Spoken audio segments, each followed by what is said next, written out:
Alex T Smith. I'm the author and the illustrator of a new Christmas book called The Grumpus, about a very unfestive, festive character called the Grumpus and his dastardly dreadful plan to try and stop Christmas. Now I thought I might read you a little bit of the book, and at this point of the story, the Grumpus has stomped his way into town to buy some Brussels sprouts because they're the only things he likes to eat. But he's got to the shop and he's discovered that the very last Brussels sprout has been sold, and he's not in a very good mood about it. So shall I start? Let's go. Chapter 6, in which a dastardly dreadful plan is made. Oh crikey. Now the Grumpus was always grumpy, everyone knew that, but nobody could ever remember him being this grumpy. He was beyond furious. His face slowly turned bright beetroot pink, and steam drifted in a worrying manner from both his ears and his nostrils.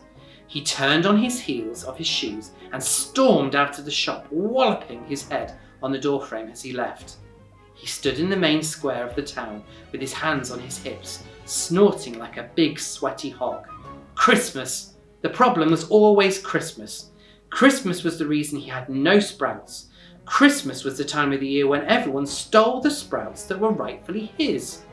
Everywhere he looked, there it was. Christmas, the tree. Christmas, the decorations. Christmas, the twinkling lights, the jangling music, the jangling bells. Christmas, Christmas, Christmas. And no sprouts left for him.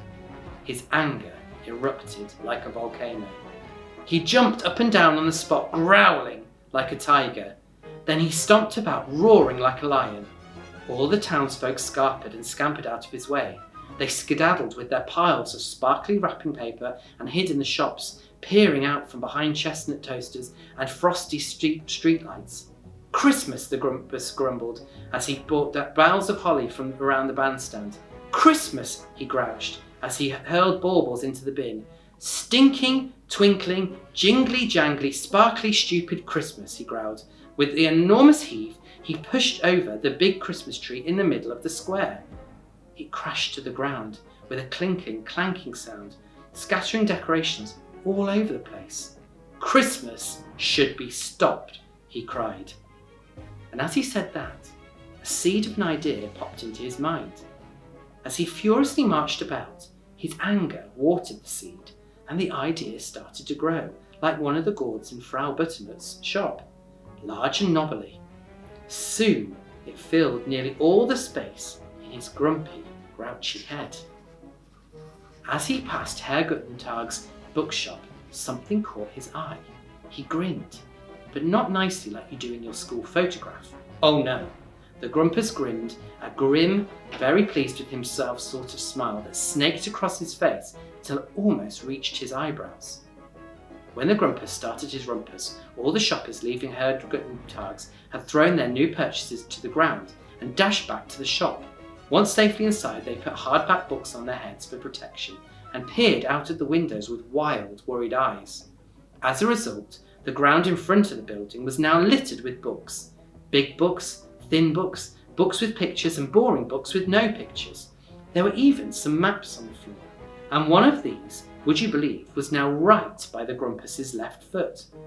It was this that he had noticed.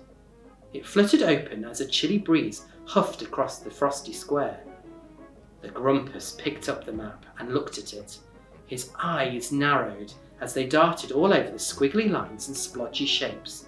Roads and lanes and hills and mountains danced in front of the Grumpus as he searched for what he was looking for. And then, aha! He found it. The North Pole.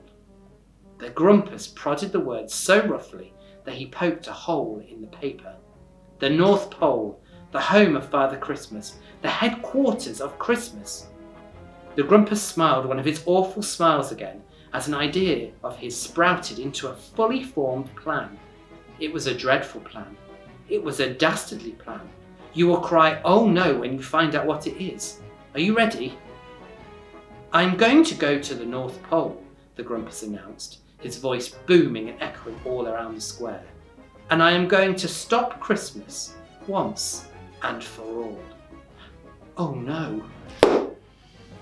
I hope you enjoyed that bit of the story and are excited to find out what happens next. I'm a bit worried. Are you?